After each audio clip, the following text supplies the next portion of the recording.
ക്രിസ്മസിനെ വരവേൽക്കാൻ മൂവാറ്റുപുഴ നിർമ്മല കോളേജിൽ ഒരുക്കിയ ഭീമൻ നക്ഷത്രത്തിന് യൂണിവേഴ്സൽ റെക്കോർഡ് ഫോറത്തിന്റെ ഏഷ്യൻ പുരസ്കാരം. 55 അടി ഉയരവും 30 അടി വീതിയുമുള്ള നക്ഷത്രത്തിൽ കോളേജിലെ 3000 വിദ്യാർത്ഥികളുടെയും അധ്യാപകരുടെയും സ്റ്റാഫ് അംഗങ്ങളുടെയും ഫോട്ടോകൾ പതിപ്പിച്ചിട്ടുണ്ട്.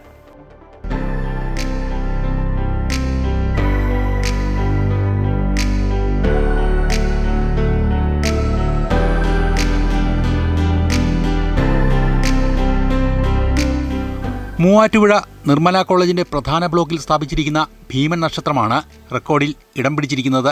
കോളേജിലെ 3000 വിദ്യാർത്ഥികളുടെയും അധ്യാപകരുടെയും മുഴുവൻ ജീവനക്കാരുടെയും ചിത്രങ്ങൾ തിരിച്ചറിയാവുന്ന വിധം പതിപ്പിച്ചാണ് നക്ഷത്രം നിർമ്മിച്ചിരിക്കുന്നത്. ഒരുമയുടെ സന്ദേശം നൽകി നിർമ്മിച്ച നക്ഷത്രത്തിനാണ് കൊൽക്കത്ത ആസ്ഥാനമായ യൂണിവേഴ്സൽ റെക്കോർഡ് ഫോറത്തിന്റെ ഏഷ്യൻ പുരസ്കാരം ലഭിച്ചിരിക്കുന്നത്. കോതമംഗലം രൂപതാധ്യക്ഷൻ Mar George Madathikandathil URF chief editor Guinness Sunil ജോസഫിൽ നിന്ന് സർട്ടിഫിക്കറ്റ് ഏറ്റുവാങ്ങി.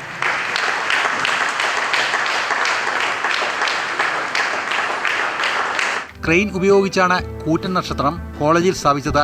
വലിപ്പം കൊണ്ട് മാത്രമല്ല, നിർമ്മല കോളേജ് വിദ്യാർത്ഥികളെ സ്റ്റാറാക്കും എന്ന ആശയം കൂടി നക്ഷത്രത്തിന് പിന്നിലുണ്ട്.